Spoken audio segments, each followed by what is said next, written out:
channel partners, analyst firms, investors, insurance companies. I'm hearing that my CISO, my leadership team is talking to channel partners. Who are channel partners? Like what I saw was just a sea of abbreviations. Cybersecurity is not a vertical, it's a horizontal. So security touches every industry, every type of customer.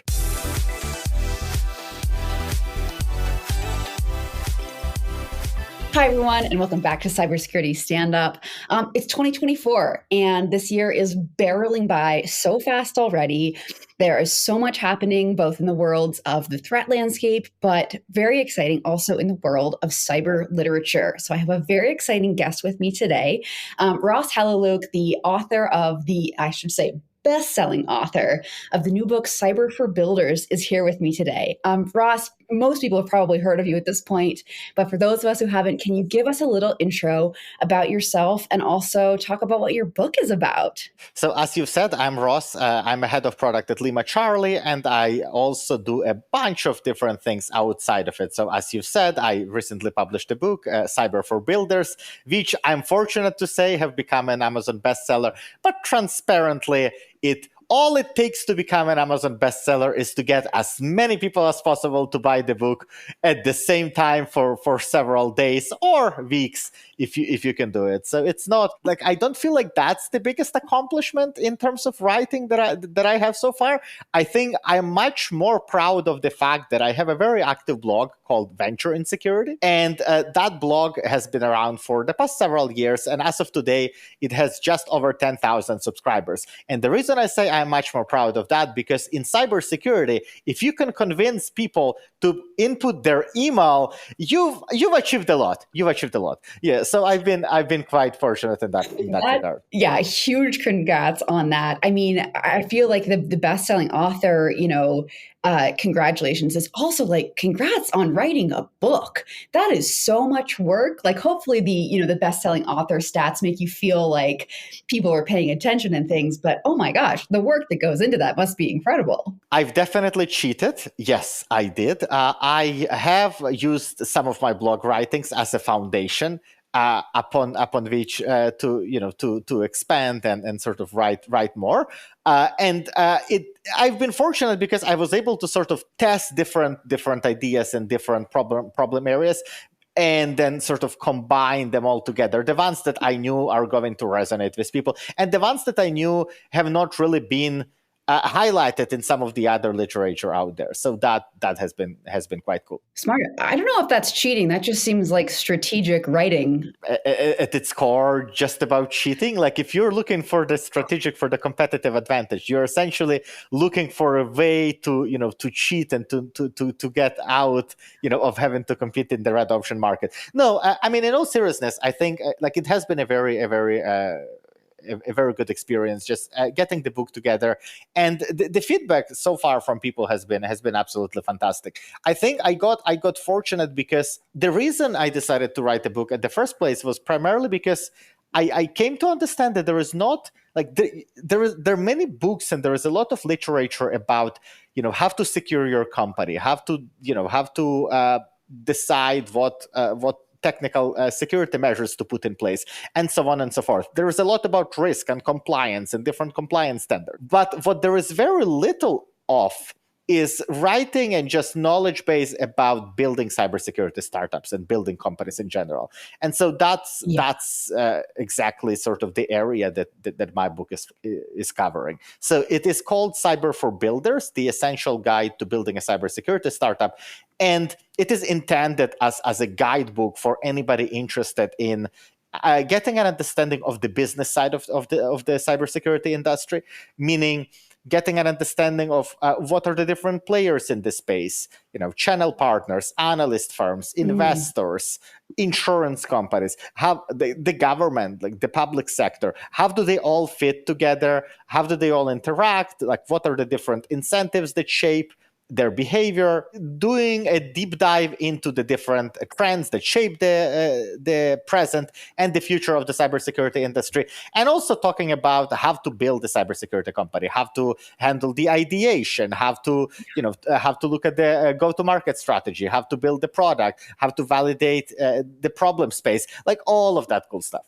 I have to say that my copy is arriving tomorrow, and I'm so mad because I would have loved to have dived into it before this interview. But so I would love to hear who's the intended audience, because hearing about how much material you're covering there, I feel like anyone who is already in or trying to get into the industry could benefit by reading that. Who is your sort of intended audience ideally? Pretty similar to whatever cybersecurity startup is trying to say, right? Everybody says, "Oh, anybody can use that. Like anybody can get value." No, I think if we were to focus a bit more and zoom in on the book, the intended audience are people who are either building cybersecurity startups, primarily at the early stage, or who are interested in doing it someday. Security practitioners, CISOs, marketers, product people, like somebody whose job is to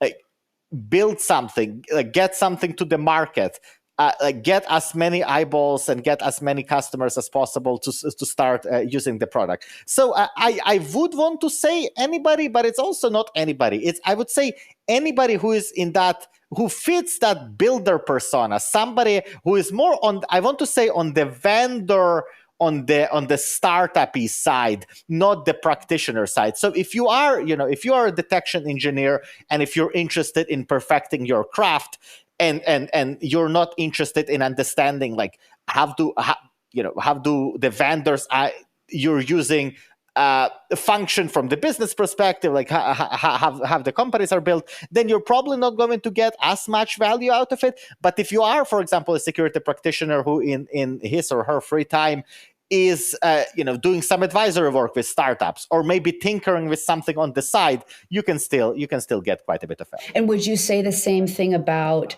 I mean, there's a lot of talk, especially right now, about not only sort of like a lack of jobs in the industry, but also a talent shortage, right? So there's a lot of people who are still looking for these entry level roles at startups. Is this book also a good resource for those trying to get in, or is it more once you've established yourself in the industry? Yeah, I mean, transparently, as an author, I would definitely benefit from having more people, place their orders on Amazon and have it delivered at home. But realistically speaking, I think if you are somebody who is new to the industry and is trying to get in, like getting an understanding of that business side of like the higher level, it may be useful, but it's probably not going to help you get the job. So I would probably focus on something that's much more pragmatic, much more hands-on to get you into that first role. And then once you are at the stage where you've accumulated some experience and you're good at what you're doing, and now you're starting to look outside and see, oh, interesting.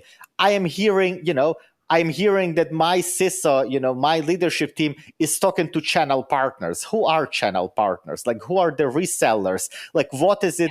Like, what is this entity that we have to work with or buy products through? Like, that's when you start to build a better understanding of that like meta space, and that's where like Cyber for Builders could be useful. Probably not if you're looking for your first job. I think that's great advice, though, as well. Like, getting in is a hard part and it is a different part. Then you can establish where you are. Yeah.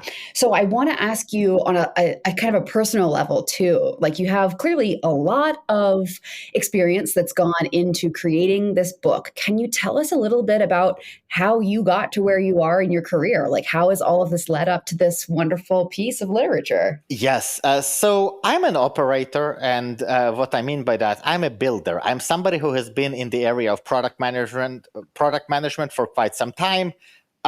Working, I want to say, across different industries. So I've been in e-commerce, retail, wholesale, financial technology for a number of years on the B2B and the B2C side.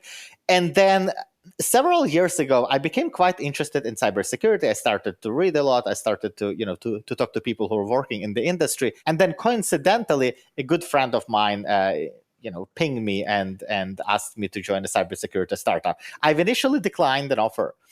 And then Oh, I've changed my mind and I ended up doing yes. So I like to tell this story because to me it sounds quite interesting. But when I first started to look at the industry at like I want to say more closely, what I saw was just a sea of abbreviations. And for somebody coming from another space, when the very first things you see are MDR, NDR, XDR, SIM, source, CSPM, DSPM, DLP, AV, all of that stuff, like it was a bit, it sounded a bit overwhelming, but ultimately it ended up being much less so when you get closer. It's just, I want to say that if you're new to the industry, it is a bit intimidating. yes. Yes, so I joined Lima Charlie as a head of product, and then after several years, what ended up happening was because I was talking to a lot of people and I wanted to understand the industry as much as I could. I've accumulated tens and probably even hundreds of different Google Docs and notes and charts and graphs and things that I would draw on the back of a napkin and then just throw it on the side of the desk. What I came to realize was that, well, if it took me such a long time to piece together different things and to understand how the industry functions on a macro level, maybe somebody else would benefit from that understanding as well. So I wrote a short piece about I think it was about product management and product-led growth in cybersecurity.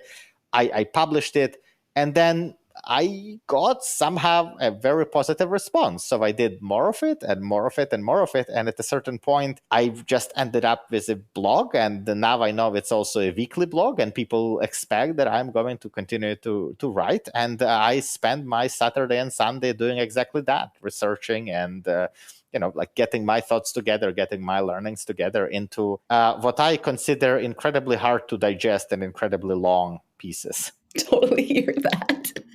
Yeah, I mean, I definitely could have used this as well. And going back to what you said about all the acronyms, oh my gosh, it is such an overwhelming mess to wade through, and it's very intimidating.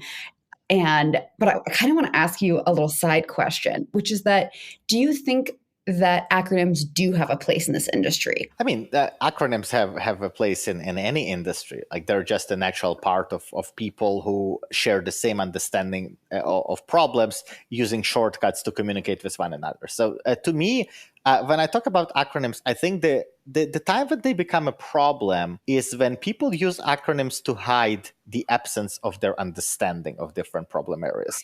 And it's sort of, this problem can be seen on many different levels. For example, if you are a marketer or if you are a founder, and instead of trying to get to the bottom and understand the problem space you're in, understand the nuances and the context around the very specific problem your company was started to solve, if instead of doing all of that hard work, you sort of take a shortcut and just say, oh, we are XYZ, that's bad. Because one, it doesn't help you narrow down the problem area, it doesn't help you to build a good solution, and instead you're building sort of a generic thing defined based on feedback from, like, be it an analyst firm or somebody else in the market who isn't your customer, who isn't coming to you to give you the money because you're solving a problem well. In the same way, for example, if you're a security leader and instead of trying to understand what your organization specifically needs and what are the problem areas that you should be looking to cover or you should be looking to address, if instead of doing that, you're just going to the market and saying, oh, give me XYZ, the way you would go to the supermarket to say, I will get, a pound of apples and, 4 bananas, like that. If that's the same approach you're taking to solving your security problems, like the approach of just shopping, then that's also a problem. But aside from it, of course, having a large number of abbreviations, it can create barriers to entry for people who do not have that background and who may find it intimidating and so on and so forth. But that's frankly, like, it's a byproduct of any complex industry. You look at biotech, you look at chemical engineering, like you look at like civil engineering, like any other area, and you will see a lot of abbreviation. Yeah, you're so right. I mean, they are, I agree. They're a byproduct of the academic and dialogue that just comes up in a field. Yeah, I agree. I'm curious though about, so like, if I open Cyber for Builders, and I mean, are there chapters explaining different acronyms? Like what's you, and what if not, presumably you do explain a couple of acronyms here and there. How do you go about doing that? No? Ooh, interesting. What I came to realize is that there is no lack of literature, there is no lack of knowledge base on different market segments, or different product segments, or different categories, if you will. That said, there is a lack of very basic understanding of the fundamentals, like how does the industry work. For example, to give you an example, let's just say if you want to understand the buying journey in cybersecurity, well, where do you go? Analyst firms are going to offer you a perspective saying that buyers of cybersecurity solutions listen to us, to analyst firms, when they want to make a decision. If you're fairly new to the industry, you may take that as an answer and say, well, I guess that's just what it is. And if you do so, what you will make a number of mistakes. First of all, not every buyer is a customer of an analyst firm. Totally. Not every buyer, like not every CISO works in a Fortune 500 company. Right. The number of different, like the types of potential customers out there, going from SMBs, which tend to be underappreciated and don't get as much attention, to the mid-market, of which I want to say not a large percentage are subscribers to the research produced by analyst firms, and then going to the up market, which tends to buy a lot through exclusive agreements with some of the channel partners, with resellers, integrators, and so on and so forth. So to me, that knowledge is not necessarily easily accessible by reading sort of more traditional market reports. Or, for example, what does it take for an early stage startup to validate the problem areas it is tackling? Like, what does it have? How does it work when you want to reach out to CISOs who are super busy and who probably don't have the time to talk to you? How does it work when you have to reach out to a prospect that does not have the pre-established trust relationship with you, and what you want to ask them is, what are the security tools you're using? What are the problems you're having? In which areas is your enterprise not secure? So you have to ask all of those sensitive questions of people who are not your customers, who do not even know who you are and like where you're coming from. You could be an attacker, or you could be a prospective founder. So all of those things, essentially, there is a lot more to the industry than just market categories. And that's the area that I'm trying to cover. The book itself is split in, I believe, in six sections. So the section 1 looks at the security industry as a whole, just talking about different aspects, such as how is it different from other industries out there. And one way in which it is different is that cybersecurity is not a vertical, it's a horizontal. So security touches every industry, every type of customer, every type of technology. Unlike, for example, ed tech, educational technology, it's a vertical. It's a one well-scoped vertical. Talking about the fact that the adversary, like the bad actors, are playing a critical role in the industry because of how they impact the innovation, how they impact the cycles of innovation, how they impact the adoption and the development of new products. Then from that, going to the different types of players in the industry, as I've said, the investors. What are the different types of investors?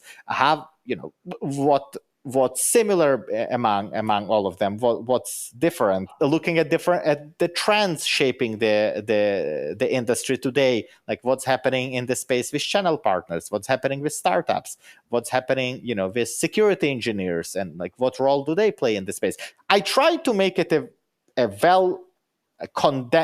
well-written and a fairly condensed resource, but it's hard to say to what degree I was able to accomplish it. The one other thing I want to say is that I reached out to over 50 people, like security entrepreneurs, operators, thought leaders, investors, and I have over 50 people who contributed their own thoughts and their own perspectives to the book. So it's a bit of a it's obviously the majority was written by myself, but there are many different perspectives, some of which actually may be in disagreement with some of the things that I'm saying. That is fabulous. I love how that taps into what I see this community really thriving under, which is this open source, collaborative mentality that actually to share knowledge, even if you are in disagreement, is a key part of how we all can keep forwarding all the work that we're working on all the time. Which kind of leads me to my next question, because a lot of those topics that you just mentioned, whether it's threat actors or the who's competing in the vendor space, or all these different aspects, how do you keep up with all of those across a giant industry that is incredibly rapidly moving? I mean, the answer is I don't. I don't. There are some areas that I'm interested in, and I tend to look for time to read about and talk to people about the areas that I'm specifically passionate about, and then hope that like all the other stuff, it's either going to somehow find me, through conferences and events and the reading that I do and the people I talk to, or I will probably have a knowledge gap, and one day I will be surprised when I hear something new. So I don't think it's reasonable to to sort of force yourself into trying to stay in touch with what's happening 24/7. I know some people spend their free time listening to podcasts, and when they're not listening to podcasts, they're reading something, and when they're not reading something, they're watching movies, documentaries, and like YouTube videos and whatever. I am admittedly not one of those people. I need to I need some free time, I need some downtime, I need some time for my brain to not be processing content, because that is really the only way I am able to think. Trying to to sort of stuff my brains with as much content and as much information as possible, it's just counterproductive, because that is not how our body is designed to work. I am right there with you, and I'm always happy to hear that from people, especially folks like yourself who are authors and have contributed an output. Like you, it's good to hear that the experience of writing something or keeping up with a blog, yeah, it sounds like you're doing that on your weekends, but I'm glad to hear that you have free time as well. Yeah, you see, I think I am fortunate in that very early on, what I decided to write long form content, and what that means is I actually I create enough space and time for me to think about the specific problem without trying to just churn out articles. And there are cases, for example, where I start working on an article and I realize that I have nothing to say about it. So then I scratch it, and if it's like short and if it's not comprehensive enough, I'm just not going to publish it out. When I talk about focusing on long form content, what that truly means and how that helps me is it forces me to build a fairly well-rounded understanding of the problem before I choose to talk about it. And that's probably one of the factors which has spared me from the scary place the internet is today, when you can publish an article and then be eaten alive tomorrow because the perspective you've shared is misaligned with with some of the things out there. I think what saved me from that, at least as of today, thankfully, was the fact that when I look at the problem, when I pick an angle, I try to look at the problem from different perspectives and not make black and white, like very decisive statements, because any industry is more complex than us just saying, oh, this is how things work. So when people ask me, for example, like, what's the one problem you're passionate about, it's like,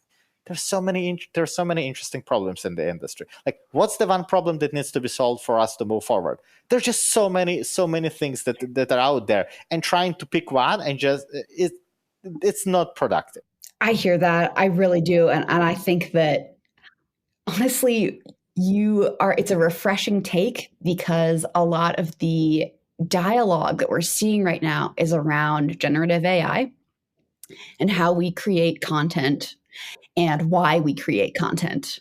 And in a rapidly changing, internet that will chew you up and spit you back out again, if the way that individuals as well as businesses are creating content is to just chuck a prompt into any kind of large language model and churn something out, we're doing the exact opposite of what you just described, namely thinking through a problem. If we don't have anything to say, scrapping it. What's your take on the existence of Gen AI this in 2024? I am very optimistic about the existence of Gen AI. I think it's an amazing tool. And I will emphasize like this specific definition. It's a great tool. It is suitable for solving some problems. It's less suitable for solving other problems. And when we look at writing, for example, what we often forget is that writing is not a problem. Writing is an output. It's an outcome of somebody solving some kind of a problem.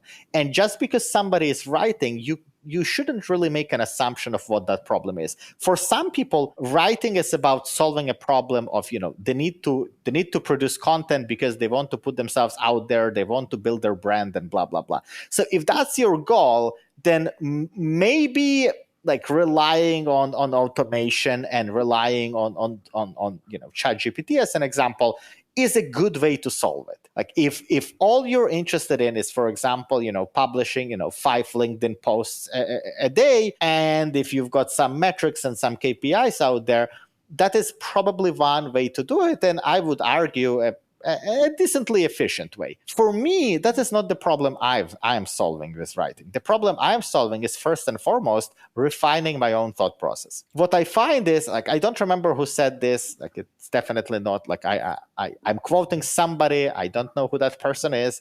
But somebody smart have said that I write because I don't know what I think until I put it in writing. And for me, it sometimes is exactly that. Like for me to understand the problem, for me to understand, like the depth of a specific topic, it helps to take time and to look at it from different perspectives. And writing is an amazing tool for that. Writing helps me refine my own thoughts. It helps me to condense the learnings I've had. It helps me to extend an invitation to others to contribute and help me learn something that I don't yet have, which is it's a tremendous opportunity. When you put out an article out on social media or like in your blog, somebody is inevitably going to reach out and say, hey, listen, this thing that you've said, there's another way of looking at this problem, and here is my experience. And you can only get those learnings if you invite people to contribute, if you share your thoughts and ask others what they think. A beautiful perspective on writing. And I personally love it. I like to write. Though I am in marketing, I really value the way that people we tag as thought leaders, really what they're doing is what you have just described. They're making their thoughts more available to more people. They're sharing the good content that's up here via the things they write or say on a podcast or whatever it might be. What's refreshing about that is that in a lot of other contexts, it's so hard to build a channel for yourself. So I love the way that you've just done it, right? You've built a blog from nothing. You've built your blog into your books, and you've been blowing up my LinkedIn constantly for the past month or two now. Like you've really grown this into something. For other folks who want to do a similar thing, maybe not, aiming to write a book or something right out of the hat, but looking to work on their own thought process, working to get better at writing. Do you have any tips? Because you've done it, you've built it all up. What was the process like? Honestly, if I were to put it in one sentence, just like write an article, publish it. Know that the very first article you're going to publish is going to be shit. Like it's going to be absolutely terrible. But what's even more important than that, nobody cares. This is something that, again, this isn't just about writing. This is about just anything. People overthink so much. Like people, if you, for example, if you're a startup founder and you're thinking about building a feature and you spend hours and days, think how will people receive it? How should I position it? How should it look like? Just don't.